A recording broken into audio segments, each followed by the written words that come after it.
ये एक सिंपल सा एक्रिलिक ट्यूब है। इसकी एक एंड से क्रैश प्रोपेन गैस रिलीज करेगा और दूसरे एंड से मैं फायर लाइट करूंगा। तो आपको क्या लगता है कि फायर इसके थ्रू इनवर्ट जाएगा या उस तरफ से बाहर निकल जाएगा? वेल, ये एक सिर्फ डिमॉन्स्ट्रेशन है, तो इसे आप घर पे प्लीज मत ट्राई करिए, बिकॉज आग से खेलना is not a good idea. Ask crash, he'll tell you. All right, lights off please.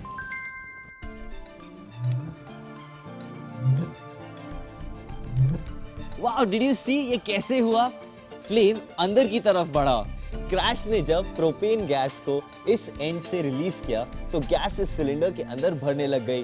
उसका कंसंट्रेशन यहाँ पे था, but slowly and steadily it started to move through the tube. फिर जब मैंने फ्लेम को ऑन किया, the gas caught fire and as the gas caught fire, हवा इस ट्यूब के अंदर फिर से आने लगी and that's why you heard the sound. High five crash.